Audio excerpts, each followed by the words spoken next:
Yes, Argyria nervosa, if you're an enthusiast of obscure hallucinogens, this is one to reckon with.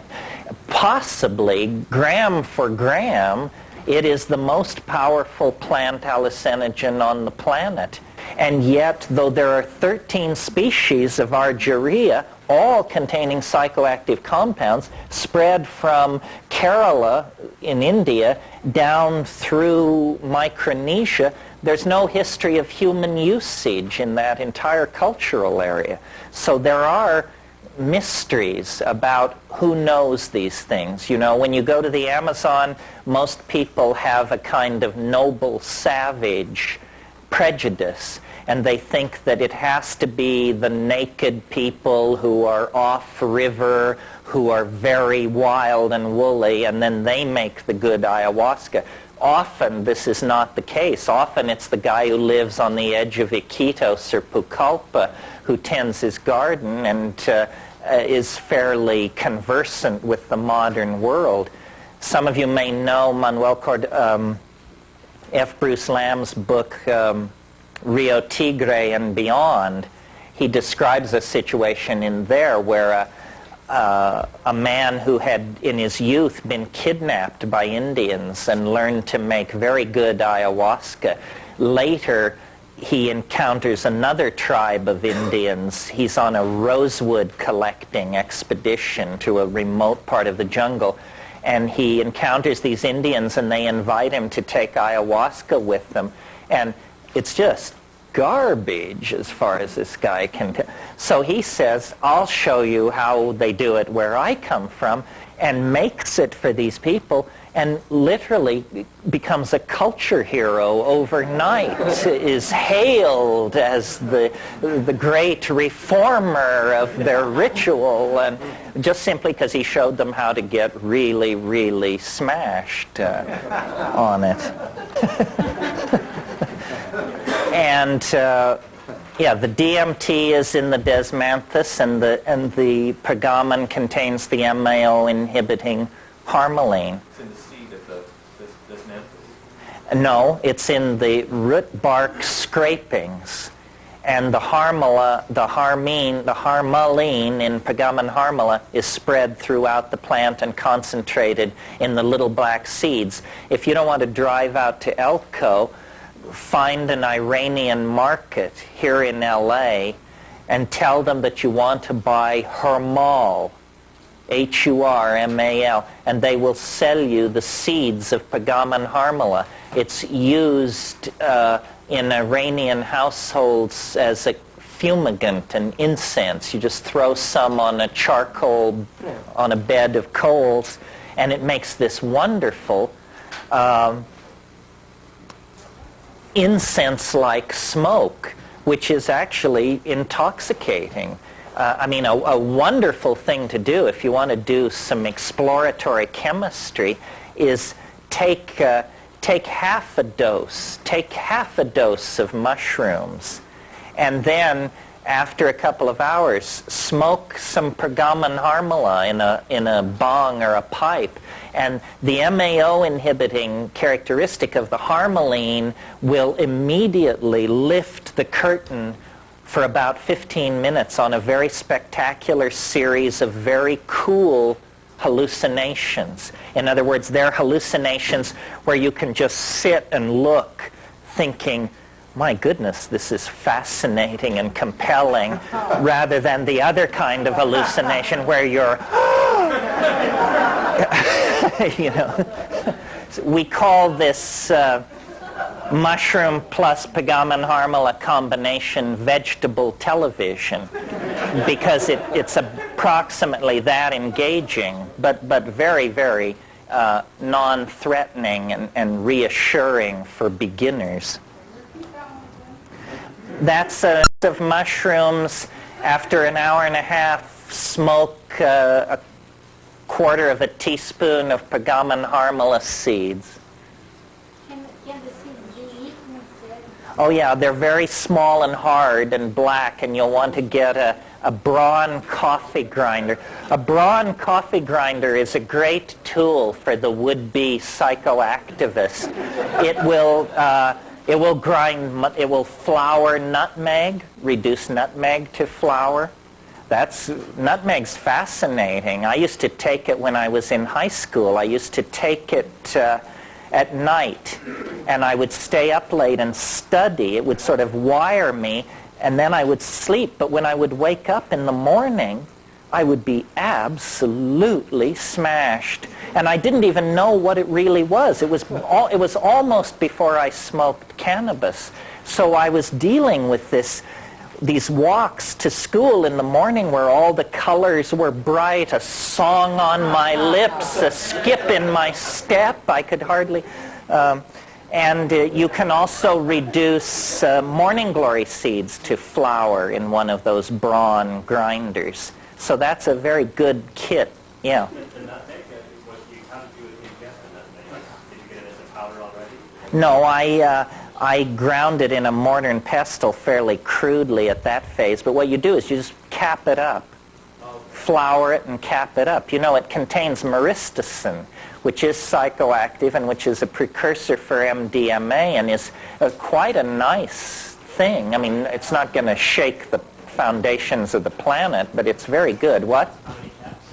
A couple. Not a lot. Oh, that's what I should say. Do not, people sometimes with plants, they get the attitude that you need to do a lot because it's spread thin. In most cases, that's true, but in the case of nutmeg, it isn't true. It's a cap, a 00 capsule. This doesn't count for the spice that you can buy from the shilling spice rack of nutmeg? No, it does. Same. And 2 caps. Yeah, well, the reason I preferred grinding the whole nutmeg was because it's obviously fresher if it's ground. And you can buy whole nutmeg at Safeway. Prisoners know this. If you'd done more hard time, you wouldn't be asking these questions. Well, let me say a little bit more about this. The Zoroastrian religion is generally considered to precede the Vedic religion of Soma. Soma is this mysterious Vedic intoxicant of great antiquity. The 9th mandala of the Rig Veda is this enormous hymn of praise to Soma, greater than Indra, it says.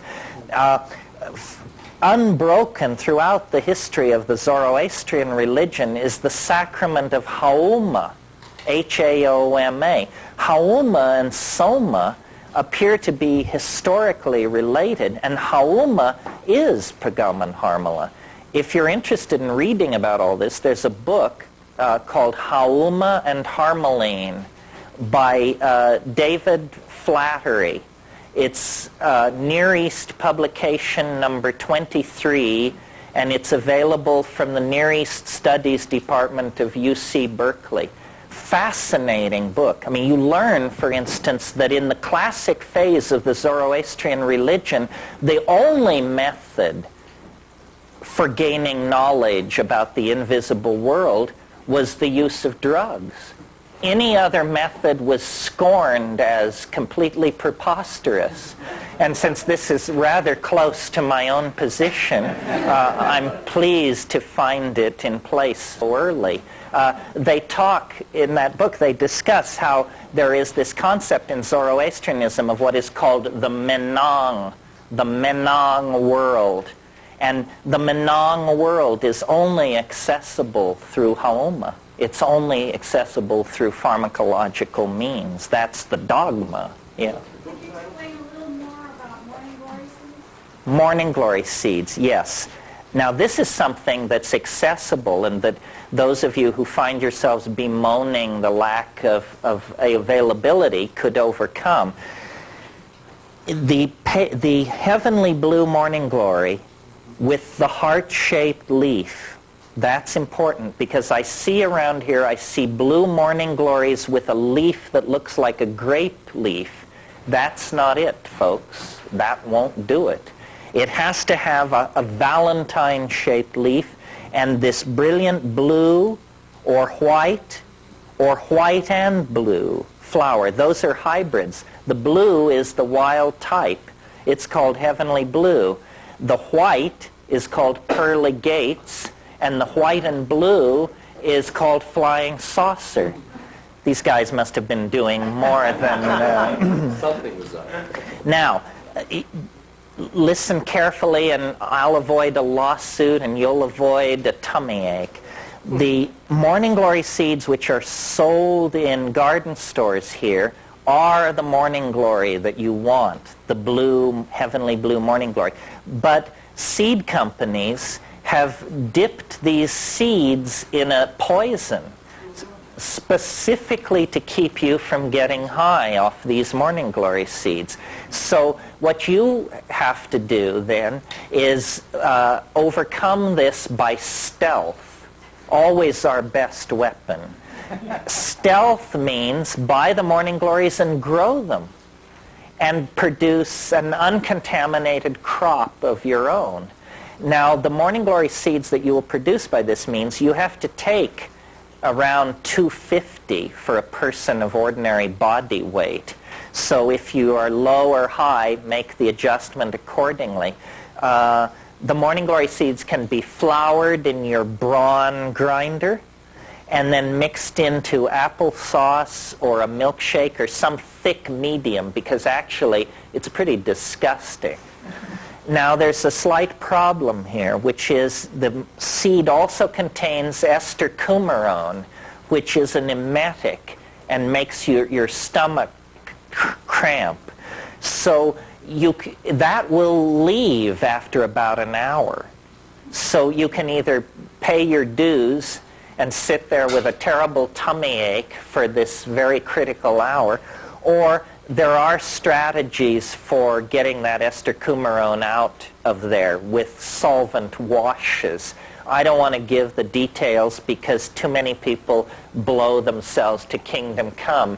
High molecular weight solvents like chloroform and petroleum ether tend to be slightly tricky for the non-chemist to work with. But if you are a chemist, go to the literature and you'll figure it out. A solvent which sometimes works, which is non-explosive relatively, is grain alcohol. But grain alcohol, the reason chemists don't use it is because it's not very efficient.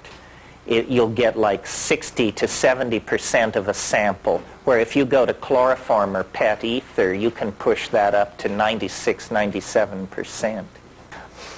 If you get the seed, again, treat it like the morning glory. Flour it in a very fine grinder. Those seeds are hard as hell, so you've got to do that. Flour it, soak it in water, shake the water vigorously several times. The larger the volume of water, the more efficient the filtration or the extraction will be. And then pour all the water through a Melita filter, and then collect the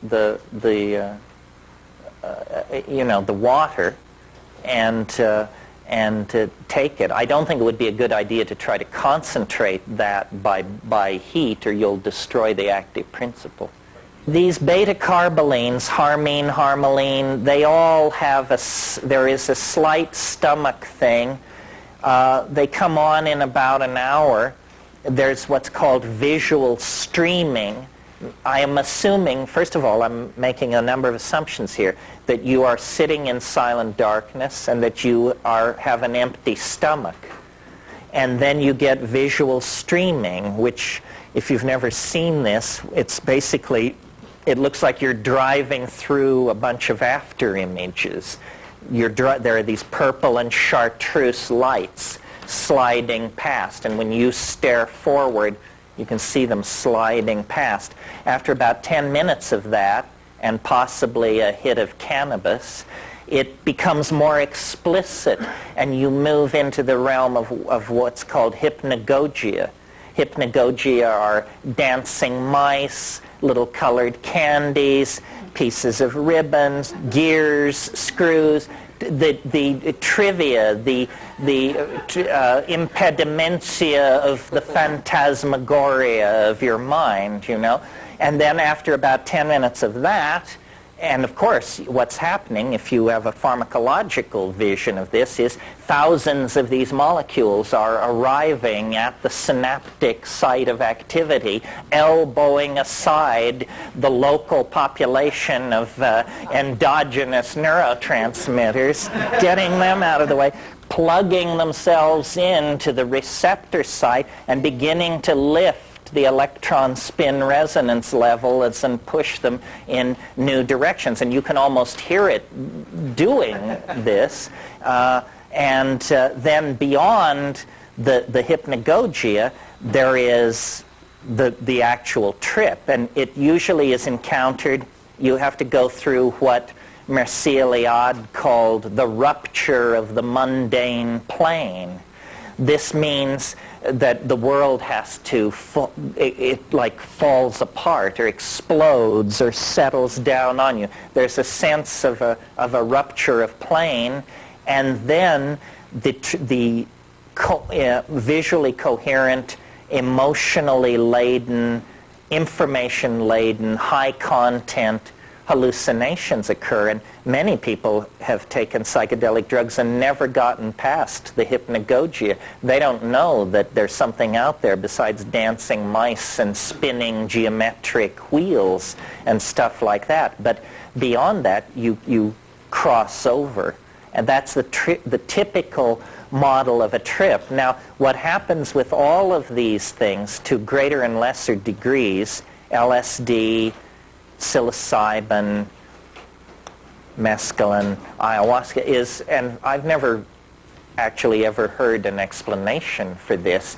For some reason, the experience comes in waves. There's the first wave. That makes sense. That's the drug taking hold. But why then, after 20 minutes of unbelievably outlandish hallucination, will it like all stop? You know, and it's like a moment ago you were screaming for mercy. Now you look around and you say, I'm down. Am I down? I seem to be down. You know, and sometimes you seem to come all the way down. Like on LSD, it's like it totally turns off sometimes. And then about 5 minutes later, it comes again. And you get another wave. And if you've taken a really dedicated hit of ayahuasca, for example, you will get like as many as 5 or 6 of these waves throughout the evening. And the first one is usually the strongest. If you take a effective but not strong dose of ayahuasca, you will get one pass. And often, and then if you take slightly less, you'll get one pass and it will be weak. So if you take ayahuasca, at all times pay attention, because you may be looking at something thinking, well, this is not so interesting. I'm sure it's going to be much better in an hour. And you may actually be looking at as good as it's going to get that evening.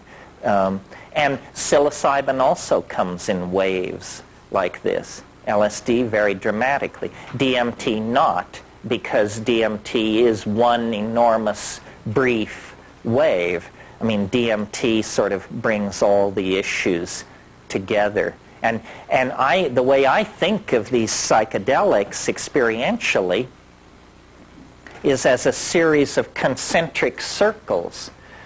Maybe like the outer circle is mescaline, and the next circle in is LSD, and the next circle in is psilocybin, and the next circle in is DMT. It's almost as though the psychedelic experience is whatever drug or whatever substance you take, it leads you deeper and deeper in the same direction. And of course, with DMT, you not only hear the aliens, you see the aliens. You not only see the aliens, you become an alien. It seems to be the most radical of all of these things in terms of the experience. It's also the most natural of all of these things. It also is the safest. It stands the ordinary standards of courage and risk on their head, because here it is, it's the most terrifying, the most spectacular, and the safest. None of us, including myself, have fully come to grips with this paradox. We would rather do less safe, less scary drugs, I think. DMT is pretty impressive in most situations. So Yeah. are you against meditation when you think it doesn't work as well as hallucination? Well, no, I think they're completely different realms of human activity. I can't, I mean, meditation, you don't hallucinate. You don't, they say you do, but they aren't very convincing. And plus, the monks then rush over and explain that you're doing it wrong. So, what's the deal? I think if by meditation you mean lying down and closing your eyes, or sitting up and closing your eyes a lot, I do that a lot. And I like it, but I would never confuse it with the psychedelic enterprise. You don't think it gets you to the same revelatory position? Pardon me? You don't think it can get you to the same revelatory position? It's only my opinion, but I really don't. I think that that all of these spiritual techniques are not substitutions for the psychedelic experience, but trade-offs. Organized religion is as concerned with controlling social groups as organized politics is. And the visionary or ecstatic experience is unsettling to the religious mentality. Even among fundamentalist Christians, if you're not one, they all seem more or less alike.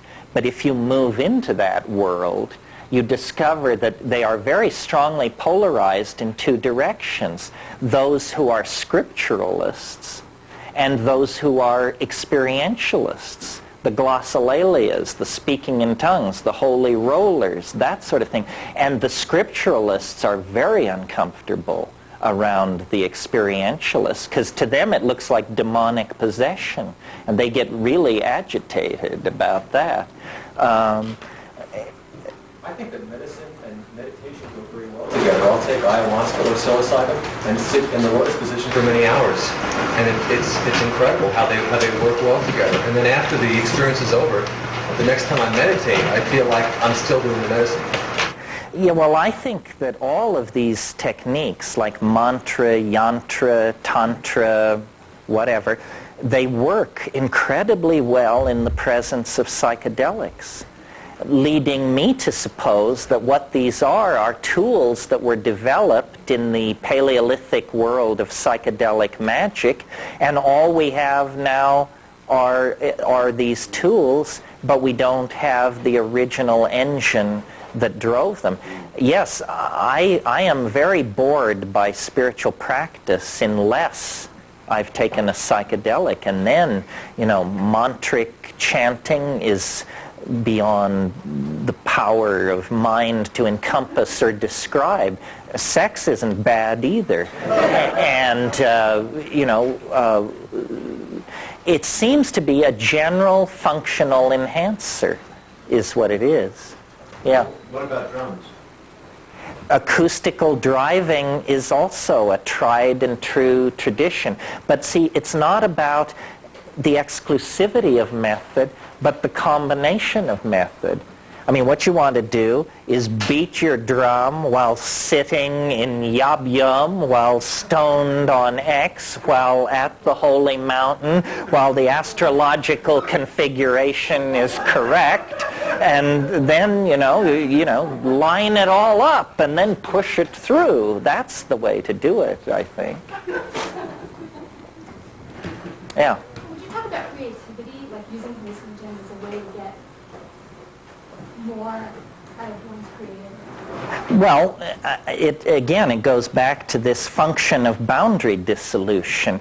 Creativity, if you analyze what do we mean when we say that, it basically means being able to transcend the ordinary. you see it in a way nobody else ever saw it, whatever it is, and so that's creativity. Psychedelics, by dissolving the boundaries of cultural expectation, let you see things in new ways. I was in a situation recently where it was evening, and silhouetted against the sky were flame cypress trees, but they were all black.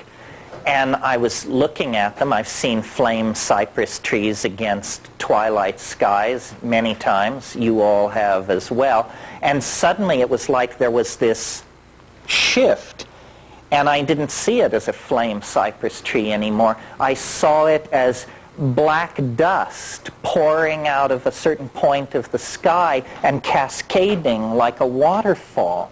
And I was looking at 3 waterfalls of microfine black powder pouring out of points about 60 feet above the ground. Well, I didn't even mention it to the person I was with, but I just noticed this psychedelic perception. The other night, this was really interesting to me. The other night, just as I was falling asleep, a phrase came into my mind that I liked, but I didn't understand it. In fact, I didn't think it meant anything. I just thought it was an interesting phrase. And I thought about it for about a minute, and then it did this same thing that the flame cypress tree did. It went ploink, and this other dimension sprouted out of it, and I understood it, and I thought, this is a very interesting idea, and I've never thought it before. The thought was, if time were space, then history is a cobweb. That was all it was. But I don't take these leaps very often. So I was delighted because I knew a moment would come when I could lay it on a group of people like I've just done. So it's a catalyst for cognitive activity. That's what the mushroom is. Dance, drama, song, painting, body expression, creativity, and simply the passive act of understanding. This is what it does for us, and this is what we love to do. I mean, we are creatures of the mind. You know, they talk about virtual reality as some future technology that's going to change everything. We've been living in a virtual reality for the past 6,000 years. I mean, look at cities like New York and London and Los Angeles. I mean, every nature has disappeared. Everything you see is a human idea downloaded into material existence. It's entirely virtual. It doesn't disappear at the punch of a dial, but it is as virtual as the virtual realities that will eventually be made out of light behind goggles. Culture, the whole thing is that culture and language tend to become traps, and yet they can be the platforms for enormous freedom if you understand what it's all about. And what it's all about is you. You are the center of the mandala. You are not marginalized in any way. And the message that the culture gives us is that we are marginal. It doesn't matter whether if you've got $100 million, Fortune magazine will inform you that so do 10,000 other people on the North American continent. There's nothing special about you. And so we are constantly, this is part of the democratic legacy. We are constantly told, you're not special. Special isn't special. Anybody could do it. What the psychedelic, and so then when you look for guidance, direction, mentorship, we always look toward institutions. Well, I'll go to the university, or I'll go to the army, or I'll do something. Somebody will tell me, will give me a larger purpose. But it's really yourself that is the final arbiter. And if you keep yourself as the final arbiter, you will be less susceptible to infection by cultural illusion. Now, the problem with this is that it makes you feel bad to not be infected by cultural illusion because it's called alienation. You know, but this is, I can't solve all problems. The reason we feel alienated is because the society is infantile, trivial, and stupid. So the cost of sanity in this society is a certain level of alienation. I grapple with this because I'm a parent. And I think anybody who has children, you come to this realization, you know, what'll it be? Alienated, cynical intellectual, or slack-jawed, half-wit consumer of the horse shit being handed down from on high? There is not much choice in there, you see, and we all want our children to be well-adjusted. It's unfortunately there's nothing to be well-adjusted to, so that's a real problem. It's almost like we've been inoculated here for this culture. Yeah. Terence said, Eric Fromm said that to be adjusted to a neurotic society is to be neurotic yourself. Yeah, I think, well, and I really believe that extra-environmentalism, which is a nicer though longer word for alienation, is defensible and shouldn't be thought of as pathological. What I noticed in going to the Amazon and Indonesia and these places is that the person you want to get to is the shaman. But the shaman is different from everybody else. Like when you go into an Amazonian tribe that's way upriver or something, the people behave the way you would expect naive, untraveled people to behave. They want to touch your Gore-Tex and, you know, look at your camera and look through the binoculars and fiddle with the can opener and all this. No shaman would ever stoop to such behavior. A shaman knows that cultures are provisional and is interested in you as a person. The other people don't even see you as a person because you're huge, white, strange smelling, and incomprehensible. The shaman sees you as a person, and it's because he is alienated. The reason shamans can do their magic is because they are outside the belief system. I really think that that's true. Everyone else believes, you know, that the guy in the other village can send the mojo and mess with you. The shaman knows that that's not quite how it works. And so then he, as it were, can go behind the board and fix the cultural TV that everybody else is just watching. So I think alienation, extra-environmentalism, shamanism, whatever you want to call it, is simply individualism in the context of cultures that don't value individualism. And cultures don't. You know, it's said nature acts to preserve the species. Cultures act to preserve the illusions of the population. They're not interested in you if you're an Einstein or a Jackson Pollock, or unless they can fit you in to the pre-established systems of commerce and canons of aesthetic order and so forth and so on. And then that's called being civilized. Okay. Anything else? Yeah. You mentioned something about this craze about licking frogs.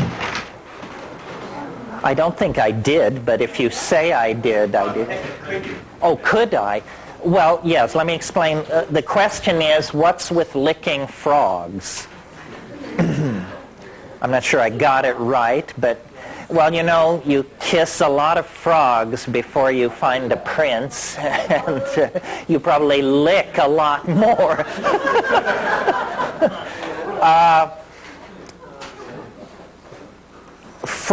Toads, not frogs. Let's give the devil his due here. Toads of certain species produce a relative of DMT in large glands in their necks. Why this is not clear. considering that this exudate, or this material, will kill a dog if a dog picks up a toad like that in his mouth within minutes. It's pretty spectacular. It's reasonable to suppose that then this is just a defense that has been evolved. Some of you may have seen the dinosaur in Jurassic Park that spits poison in your face. We're talking something like that. The toad creates this 5-methoxy-DMT in this gland, and when the glands are squeezed, it comes out on the surface of the toad's skin. It's a near relative of DMT.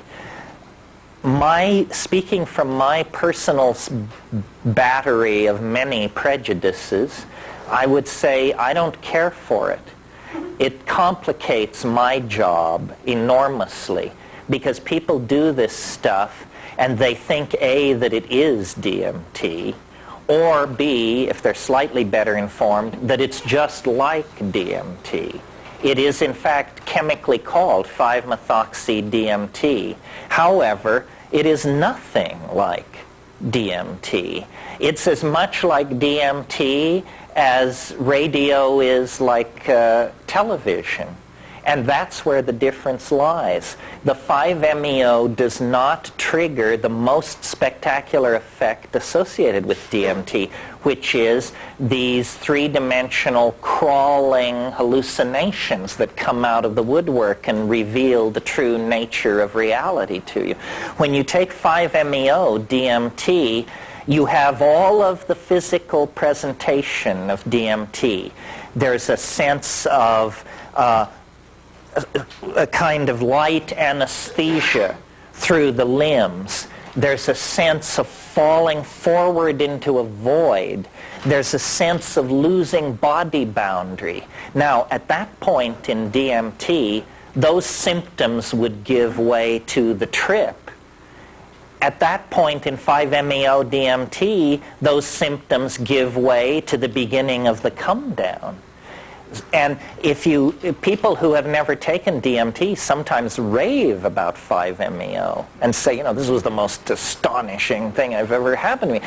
People who are familiar with DMT can yawn their way all the way through it, because you're braced for the DMT thing. I mean, you think, oh my God, it feels just like it. Here it comes. It's going to be upon me. 5, 4, 3, 2, 1.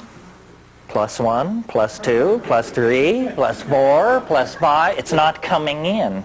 It doesn't come in. And so, and then 5-MeO is fatal in sheep as well as dogs, spectacularly fatal in sheep. And so I guess if you're a sheep, it's counterindicated.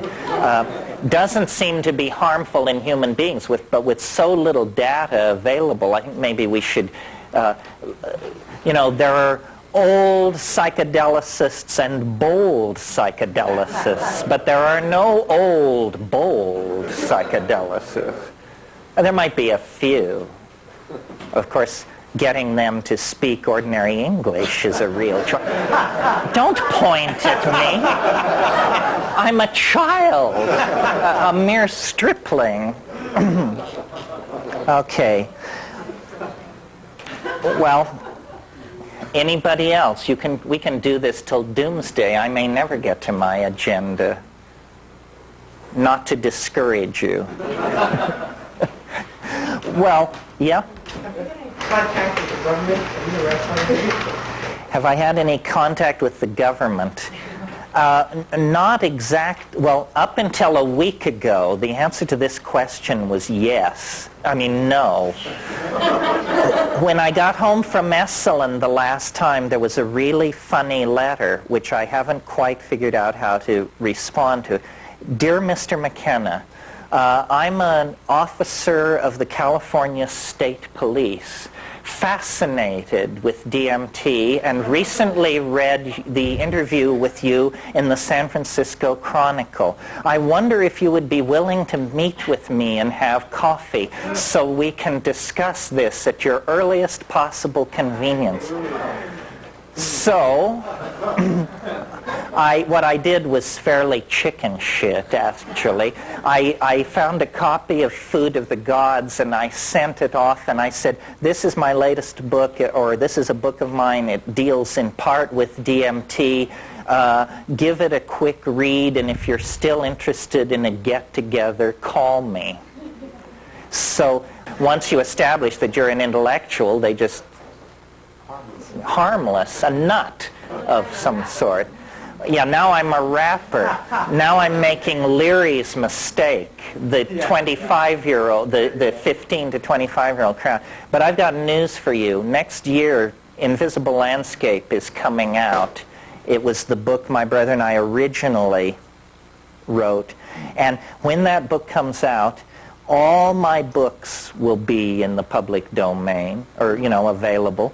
Sound Photosynthesis has at least 70 of my tapes. Dolphin Tapes has 40 more. Then there's a scattering of other people with a few. I am not going to do this till hell freezes over. I have a whole other plan for myself. And I think also, once you crusade for 10 years, if you haven't captured Jerusalem, you better go back to farming in Provence. And that's more or less metaphorically what I intend to do. Pardon me? No, I'll tell you some of my plans, briefly, because it doesn't relate to this. 220 species of trilobite occur in the shales of southern Bohemia. I plan to go to Prague and organize the peasants of Bohemia to collect these various species of trilobites, ship them into a central warehouse in Prague while we will identify, photograph them, and issue a very high-end catalog for collectors of rare fossils. And I will become the trilobite maven of Prague 6 and disappear from this domain, because I think I've said all I have to say. I mean, not today, thank God, but in the course of doing all this, yeah. I've heard you mention that you see Prague as becoming a real central point for thinkers and poets and radical ideas to kind of coalesce and to be the fulcrum to kind of bring this country into a new flowering, if that's a great thing. Well, I think that the greatest period of American creativity in literature and in other areas too, arguably, was in the 20th century, was the 20s. And that's because an expatriate community conducted a critique of American society from a foreign vantage point, in that case, Paris. And I think that in spite of the Clinton hiatus, that the politics of light have not yet come to settle on the land of Jefferson, and that we should be prepared on a moment's notice, basically, to decamp to Prague and conduct all this from there. Also, Prague was the capital of European civilization before the 30 Years' War, before the rise of modern science. It's an Italianate city, untouched by either world war. It's a beautiful place. I don't like the part of what I do that is a cult of personality. I don't like it that a white guy sits at the front of the room and pontificates. And I don't know if you've figured out this shuffle, but I have, and I know that I don't know anything more than you know, really. And that it's just a funny circumstance of fate that you sit and listen and I speak, because there are no experts. And there is only, the integrity of doing and having done. And really, if you get the message, you will be able to transcend the need for any more of this, because it's really a message of self-trust and self-empowerment. And then what I'm also trying to create is a community of shared associations about these weird states, so that we don't have to all privately think we're losing our marbles. You know, let those who talk to the elves find each other and band together. I am not I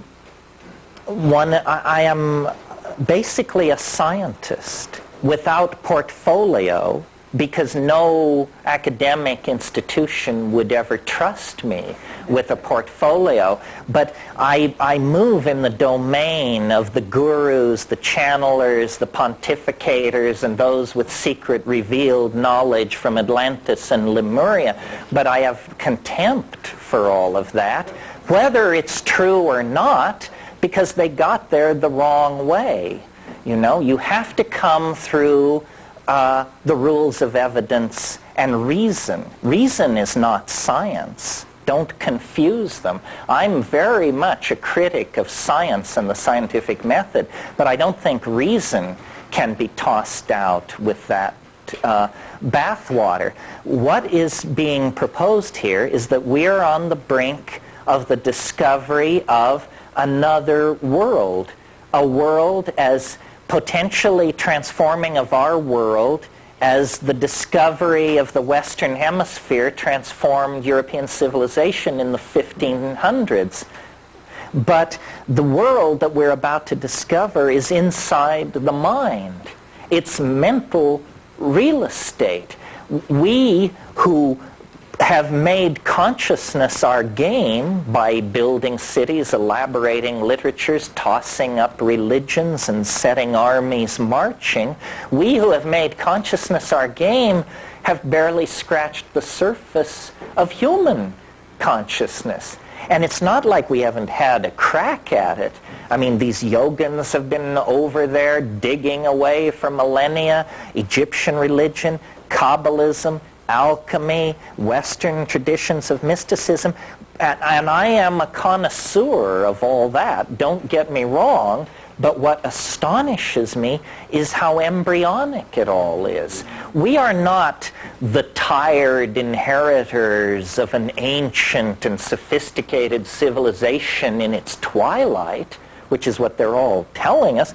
We are the know-nothing, fresh scrubbed babes who are the new kids on the block who haven't got a clue as to what the human enterprise could really be about. And we are coming now through a very narrow historical neck where the accumulated stupidity of the last 5,000 years, the dues now have to be paid. It ain't fair. We didn't do it. You know, we didn't bring the slaves from Africa. We didn't invent oligarchy. We didn't do all these things. Nobody's interested in our whining about how we didn't do it. It's in your face. And it's clearly a crisis of two things, of consciousness and of conditioning. These are the two things that the psychedelics attack. We have the technological power, the engineering skills to save our planet, to cure disease, to feed the hungry, to end war, but we lack the intellectual vision, the ability to change our minds. We must decondition ourselves from 10,000 years of bad behavior. And it's not easy. I mean, imagine, I don't know how many of you have ever confronted the fact that you were addicted to something. And some addictions are really serious. If you've ever been addicted to tobacco or heroin, I'm sure you know what I mean. Well, then imagine a global population addicted to a drug, the use of which is killing us, but we can't, there's no doctor saying you should, there's no rehab clinic to go to when you're a species. We are on an absolutely destructive bender that will end with the death of the earth, the impoverishment of its animal and plant population, and the collapse of our civilization into scarcity unless we can somehow restructure our psychology and get hold of ourselves. And psychedelics are the only thing I've ever seen work on an individual level to do that. In the early 60s, they were curing 75% of chronic alcoholism cases that they treated with LSD. They were curing with one dose of LSD, one 500 microgram dose. Well, now obviously, LSD is not a magic bullet for alcoholism. That's a preposterous idea. It's simply that you take LSD, and if you're a chronic alcoholic, you review your life and you notice that you're killing yourself. And then you say, my God, I am killing myself. If I don't stop what I'm doing, I will be dead. That's the strongest motivation to character rehabilitation there is. And that's what we have to carry into the domain of public debate. I can't believe how constipated American institutions are. I mean, here we are under the aegis of a great crusading reformer from Arkansas. A new order in human affairs has dawned, but they suggest closing an air base out at Sacramento, and there are editorials as to whether we can survive the shock of this massive change. Well, I've got news for you. You better do your change-related calisthenics if that was heavy lifting, because what you've got coming at you is something very, very different. We are now in a position to actually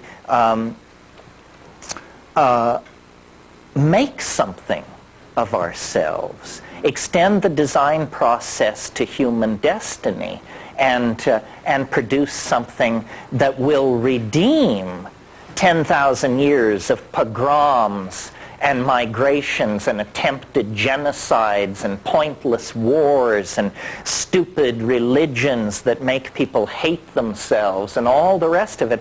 If we're going to redeem that legacy, then we have to do something quite spectacular. Now, I want to totally contradict myself. This is not only everybody's prerogative, but it's your obligation. If you don't contradict yourself, your position isn't complex enough.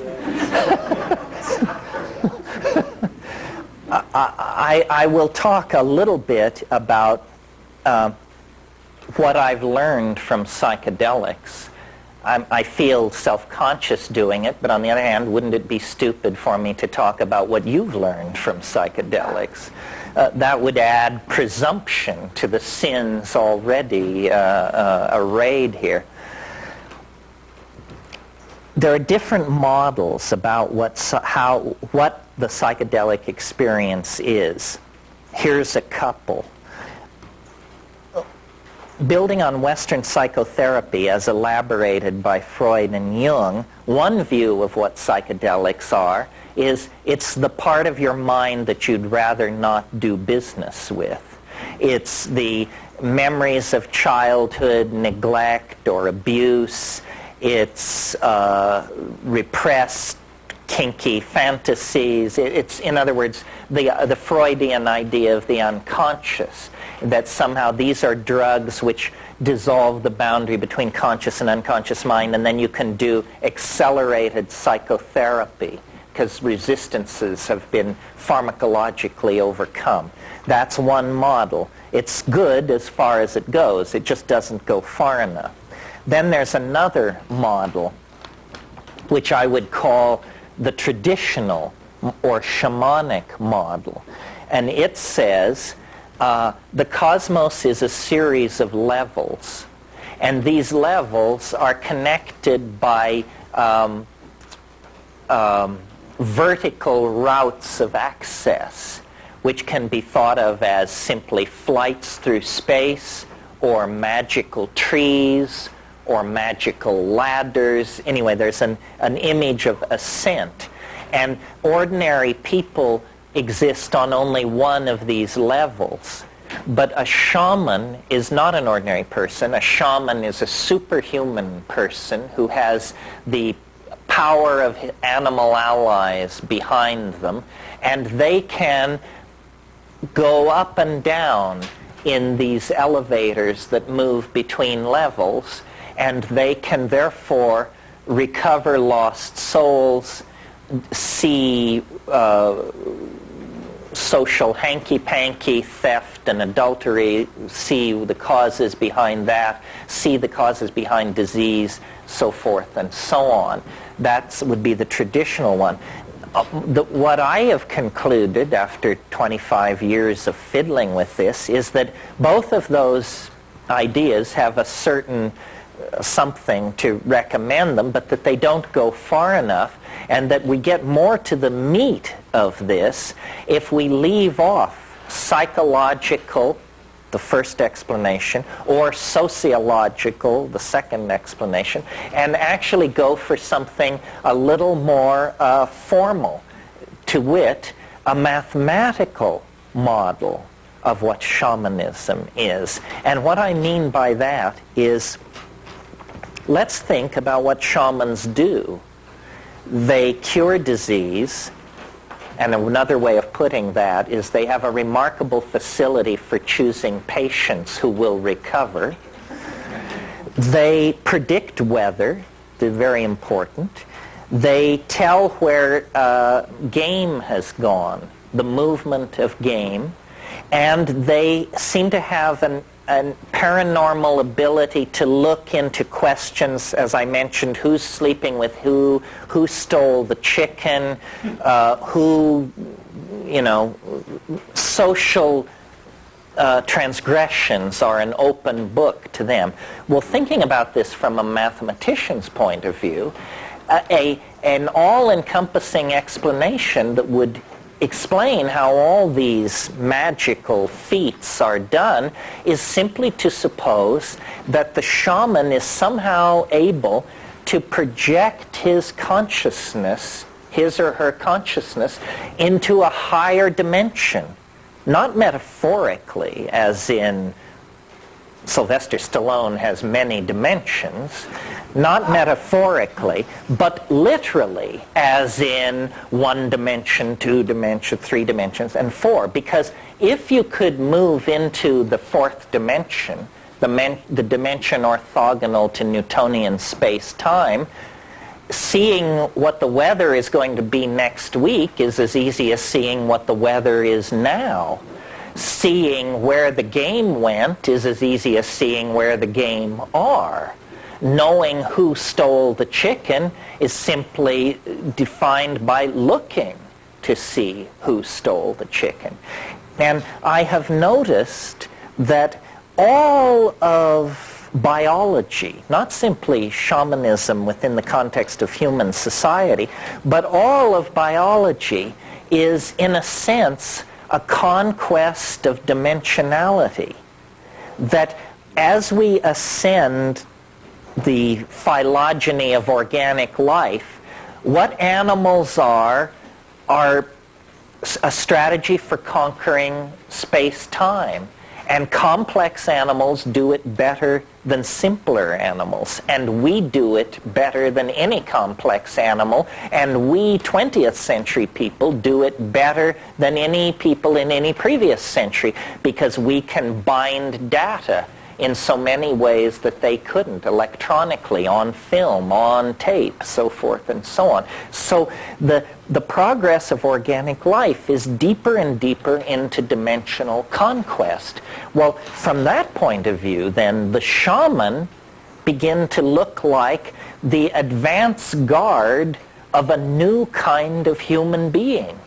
A human being that is as advanced over where we are as we are advanced over people 1 million years ago, because we have very elaborate strategies for coding the past. It's a dimensional conquest. So that's part of what I've learned about psychedelics, and I could have left it there, but I never do.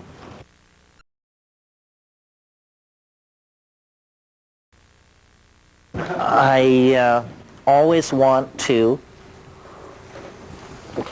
bring more in under the umbrella of whatever metaphor it is that's being pushed. And what I have discerned is that time is actually speeding up, that the universe is not what physics tells us it is. Physics tells us that the universe is a physical system, an entropic system that was born in immense energy and chaos and will run down with a bang, with a whimper, not a bang, run down into heat, entropy, and dissipation. The psychedelic data on this is completely different. The psychedelic data says what that model left out was biology and mind. Now, biology, you might imagine, is a fairly ephemeral, recent, fragile phenomenon. It is not. The average star in this galaxy gutters out after about 700 million years. Not our star. We happen to have the good fortune to be around a very stable, slow-burning star. But there has been biology on this planet at least 2 billion years. 3 times the average life of a star. So biology is not some Johnny-come-lately epiphenomena. Biology is a phenomenon more persistent than the life of the stars themselves. And biology is not a static thing. A star evolving now is not greatly different from a star evolving 1 billion years ago. Biology doesn't work that way. Biology constantly changes the context in which evolution occurs. The way I have downloaded this into a phrase is the universe is, the biological universe at least, is a novelty-conserving engine. Upon simple molecules are built complex molecules. Upon complex molecules are built complex polymers. Upon complex polymers comes DNA. Out of DNA comes the whole machinery of the cell. Out of cells comes simple aggregate colony animals like Hydra and that sort of thing. Out of that, true animals. Out of that, ever more complex animals, organs of locomotion, organs of sight, organs of smell, complex mental machinery for the coordinating of data in time and space. This is the whole story of the advancement of life. And in our species, it reaches its culmination and it crosses over into a new domain where change no longer occurs in the atomic and biological machinery of existence. It begins to take place in this world which we call mental. It's called epigenetic change, change which cannot be traced back to mutation of the arrangements of molecules inside long-chain polymers, but change taking place in syntactical structures that are linguistically based. And people have probably been using language with considerable facility for probably 50,000 years, possibly more.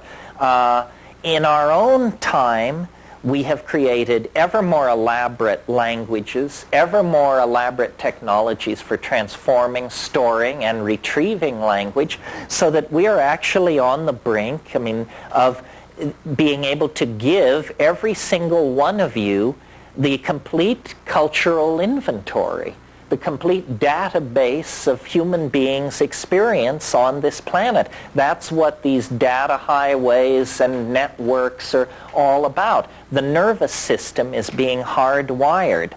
But what I wanted to draw your attention to about this is it is not only an advance deeper and deeper into novelty, but it's an advance in which each successive stage occurs more quickly than the stage which preceded it. So, once you get the Big Bang, then nothing much happens for a long, long time. There's plasma streaming through the universe. The universe is slowly cooling, but that's the most dramatic, complex process in the universe, this cooling. Then, after a certain point, more complex processes come in. Complexification begins to build, and as it builds, it begins to happen faster and faster and faster.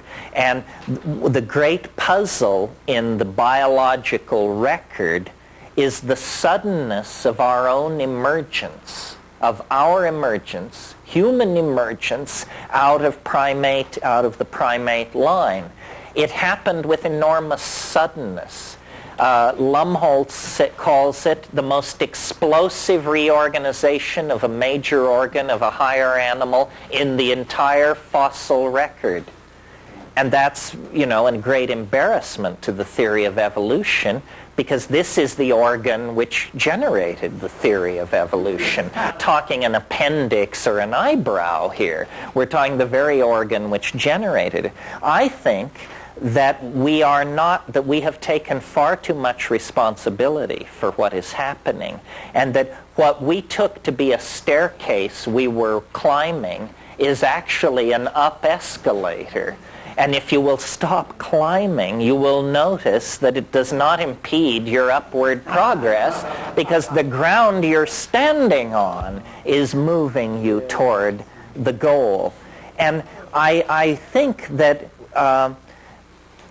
this idea, which may be the proof that I'm bonkers, requires a fairly radical reorganization of consciousness, because what I'm saying is the universe was not born in a fiery explosion from which it has been being blasted outward ever since.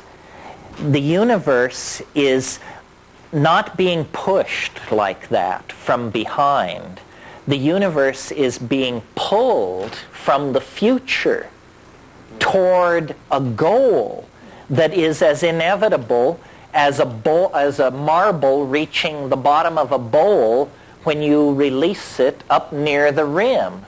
If you do that, the marble will roll down the side of the bowl, down, down, down, and eventually it will come to rest in the lowest energy state, which is the bottom of the bowl.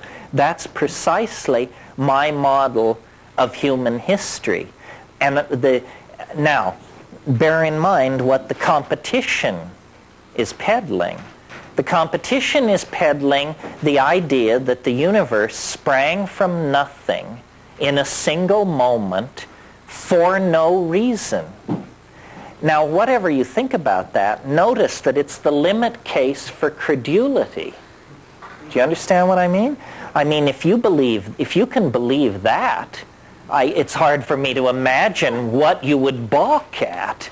If we were to sit down and say, let's see who can think of the most unlikely thing that could possibly happen, I submit to you, nobody could top the Big Bang. It is the improbability of improbabilities. It is the mother of all improbabilities right there. So I'm suggesting something different. I'm suggesting that the universe is pulled toward a complex attractor that exists ahead of us in time, and that our ever-accelerating speed through the phenomenal world of connectivity and novelty is based on the fact that we are now very, very close to the attractor. All Western religions have insisted that God would come tangential to history, but they all lose their nerve when you ask when, which is the only interesting question about that hypothesis. I mean, if it's not now, then what the hell difference does it make? It's just pissing in the wind as far as I can see. I think that the very real social crisis that is upon us, the crisis of population, of resource depletion, of atmospheric degradation, of epidemic disease, all these crises indicate that we are now down to the short epochs of this process of universal ingression into novelty, and that in fact It makes no sense whatsoever to speak of a human future. There is no human future. It's inconceivable, given where we are today, that to speak of the human world 1,000 years from now or 500 years from now. It is literally, it either doesn't exist or it's beyond our power of imagining. It isn't simply going to be non-polluting cars and smaller hi-fi speakers. I mean, that's an idiot's notion. Better pictures of today. Yeah, clearer TV pictures. It isn't like that at all. I mentioned this morning, how when you look at only one line of technological development, automobiles or computers, it looks like you can rationally anticipate what's going to happen.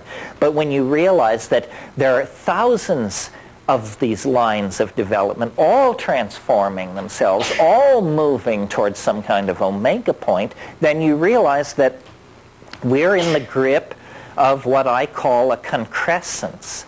And I maintain that you don't have to believe me on this. You can see it from here. You just have to climb a high hill. There's one, it's called psilocybin.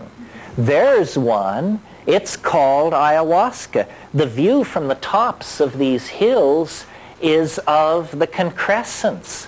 It lies now closer to us than the Johnson administration, for God's sake, in time. And, I have an elaborate mathematical theory to back this up, which you should gratefully learn you are not going to be flayed with this afternoon, but I think it's going to be become more and more important for people to delinearize their view of time, decondition yourself from the lie of history.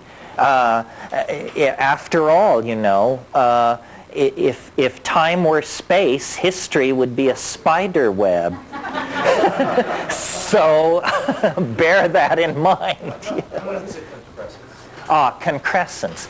Concrescence is a word that I cribbed from the metaphysics of Alfred North Whitehead. And in fact, much of what I say, Whitehead provides the foundation for. He, like myself, had the idea that history grows toward what he called a nexus of completion. And these nexi of completion themselves grow together into what he called the concrescence. So a concrescence is a domain of extremely high novelty in comparison to whatever it's embedded in. So for instance, you walking in the wilderness, you are a concrescence, because you are more complex than the medium you're moving through. A raisin embedded in a cornmeal muffin is a concrescence. It is more complex than the muffin matrix in which it finds itself. So a concrescence is a local state of unusually high complexity. And a concrescence exerts a kind of attraction. Let's call it the temporal equivalent of gravity, so that all objects in the universe are drawn through time, not space. Gravity draws you through time. Gravity draws you through space. Time draws you toward the concrescence. This is why the universe is seen to be becoming more and more complex, faster and faster. Yeah. Give us your best scenario of December 21st, 2012. Well, first of all, 22nd, 36th. No. We had a meeting of the Rebbes on this one, and we got it figured out. We're using 11:18 a.m. Greenwich Mean Time, December 21st, 2012 A.D., and this is all based on a bunch of fishy mathematics that need not concern you here, but which you would pay dearly to hear in some other context. The idea being, you see, that each epoch being shorter than the one that preceded it, this generates an asymptotic curve of approach. And it's become a cliche of our culture that time is speeding up. It actually is speeding up. It's not that it seems like it's speeding up or it looks like it's speeding up. It is speeding up. We and our entire world are being drawn into confrontation with something that at this level is lost below the event horizon of rational apprehension. That's a fancy way of saying you can't know jack shit about it at this point in time. There will come a moment when it will rise above the horizon of rational apprehension. But, and I think that history is a set of nested resonances. This is what I mean when I say nothing is unannounced. Nothing can take you by surprise if you've really been paying attention, because everything is preceded by its harbingers and heralds. And we are living in an era now where there is a great deal of apocalyptic expectation, anticipation, and hysteria for several reasons. First of all, because Christianity just is hysterical in all times and places. Second of all, there's a built-in goose in the calendar because we're approaching a millennial year, and that always exacerbates this Christian thing outrageously because of the promise made, you know, amen, amen, I say to you, this generation shall not pass away before I return to, you know, clean your plow or whatever it is. And there is the physical evidence all around us that we are the witnesses to a planetary crisis that we cannot control or manage. I mean, it's very hard to believe that we could manage ourselves back into a steady state. I mean, yeah, the Jews are talking to the Arabs and they're trying to get things straightened out in South Africa, but what about the global population curve? What about the degrading atmosphere? I mean, you know, you don't necessarily, you're just as dead even if you're not killed by a racist or a fascist. So we can get certain problems under control, but it seems certain problems are beyond our control. Also, there's another level to all this, which is when you take cores from the Greenland ice, or make side-ranging radar maps of the Canadian Shield, you discover that we are not the only force for disruption and chaos wandering around the universe looking for trouble. The universe is an incredibly chaotic and unstable place. Planetesimal impacts on the Earth have reset the biological clock at least 3 times in the last billion years. What we have been living through for the past 50,000 years is an unusual era of metastability, and it has allowed us to create a global civilization. But we can't assume that we have 50,000 years of stability ahead of us, or even 100,000 years of stability ahead of us. And finally, you know, this curious resistance to the idea of the end of the world always amuses me, because maybe the world will end and maybe it won't end. But have you ever noticed that the end of your world is an absolute certainty? You're going to go into the yawning grave, and rather soon, I should suspect, and possibly sooner than you're prepared for. So quibbling over the end of other people's world seems like a philosophical argument compared to the certainty of your own finality. Yeah. I've just been kind of recently playing around with Stephen Hawking's book, and I wondered if you could comment or critique it and say how that creates parallel universes or not to your view of the world. Well, that's an interesting question, and I've been thinking about. The question is out of Stephen Hawking's book about parallel worlds and black holes and stuff. How can these physical oddities or anomalies be related to what I'm talking about? Well, first of all, we don't know what a black hole is. A black hole has at the center of it a singularity. The definition of singularity is you don't know what it is. Fishy way of making theories, by the way. Stephen Hawking is a prime example. At one point in his career, he was very keen for what were called mini black holes. And these were black holes that were under a centimeter in size, and a certain reading of his theory required 10 high 16 of these things in the universe.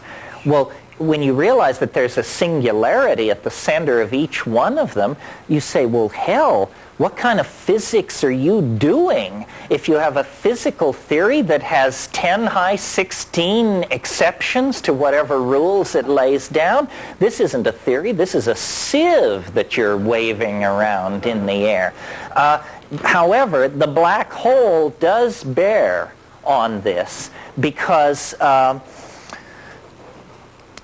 imagine an observer standing outside the event horizon of a black hole, watching an object approach the black hole.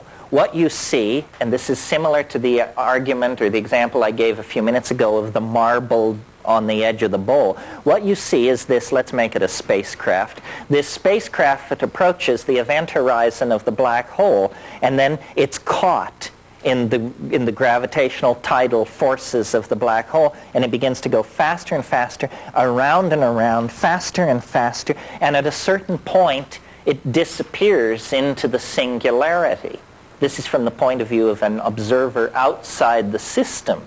Now we flash to the stalwart captain and crew on the bridge of this starship. What happens from their point of view, what happens is as they sink below the event horizon of the black hole and start the descent toward the singularity, time and space are dilated so dramatically that the singularity recedes to an infinite distance and you fall forever toward it.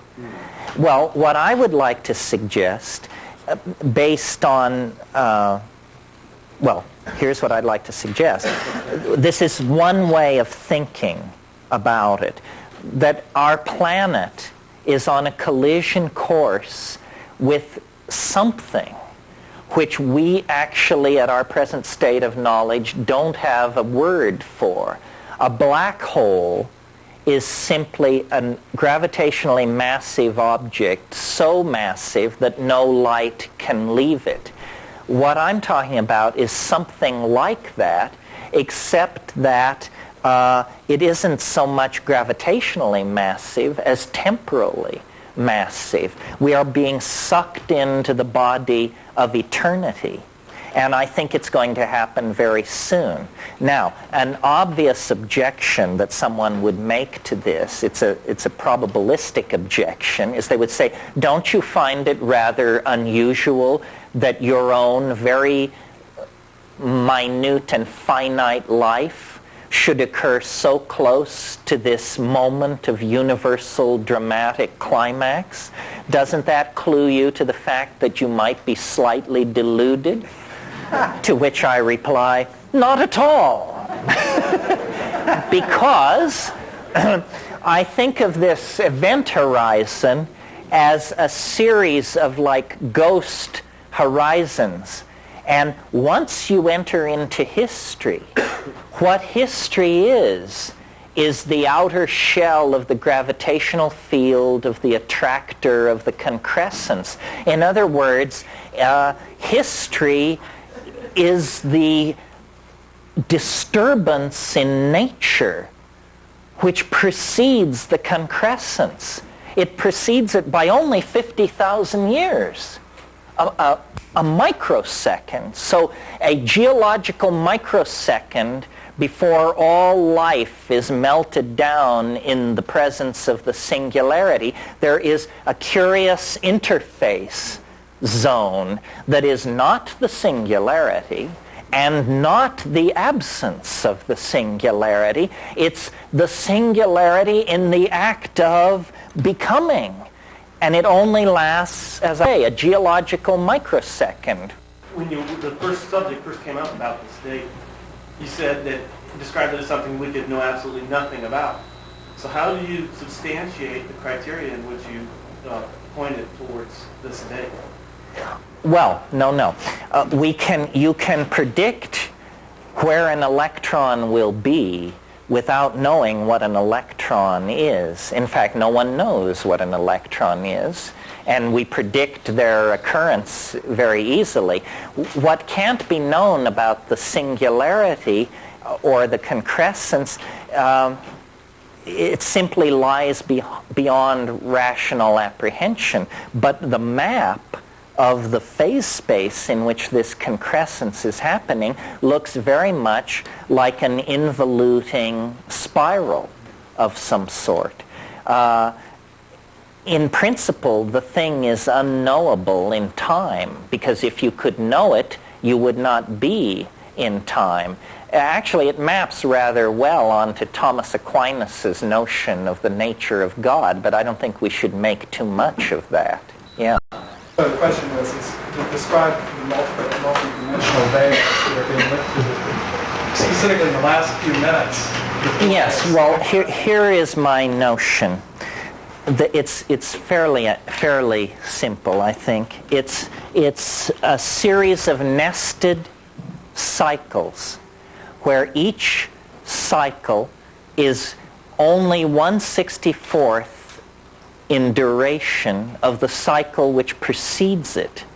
So let's start with a cycle big enough that we can drop the whole life of our cosmos into it with plenty of elbow room. Okay? So astrophysics tells us that the universe is between, at one end of the spectrum, 15 billion years, at the other end of the spectrum, 25 billion years. So let's give it plenty of elbow room. Let's use a figure like 70 billion years. That's our great cycle.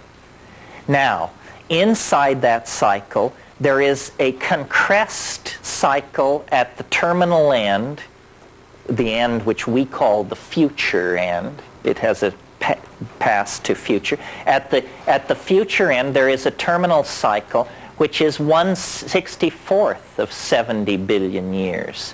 That's roughly 1 billion years. And nested at the end of that billion-year cycle at the future end is a 640 million-year cycle. No. Whatever a billion divided by 64 is, anyway. And then at the end of that cycle, another cycle, 1/64th as large. Well, eventually, if you keep collapsing these, you'll get down to a cycle that is 4,300 years long and change. That is the domain of true human history. I mean, granted, there were things went on before 4,300 years ago, but bloody little. I mean, 4,300 years in the past takes us back to before the building of the Great Pyramids, basically. So you can see, okay, well then in that 4,306-year cycle, at the end of it comes a 67-year cycle that has all the themes of all these larger cycles compressed and folded into it. Only 67 years. It began on August the 5th, 1945, with a faint echo of the Big Bang as the atomic flower blossomed over Hiroshima. It runs from that day, August the 5th, 1945, to December 2012, December 21, 2012. But 384 days before you reach that date, you cross into a cycle only 384 days long that has all these larger cycles compressed in it. and 6 days before you reach the 0 point, you cross through into a domain of only 6 days duration that has all these huge cycles compressed in it. From 6 days to an hour and 35 minutes, a minute and 6 seconds, to 1.3 seconds, to 0.035 seconds, down to the domain of Planck's constant, 6.55 times 10 to the minus 23rd erg seconds. Technically, we refer to it as a jiffy. You get down to 1 jiffy. Well, now, what is happening? Imagine the here's the point I want to make. If you have a universe like that, 72 billion years in duration, it will undergo half of its evolution in the last 30 seconds of its existence. Can you imagine?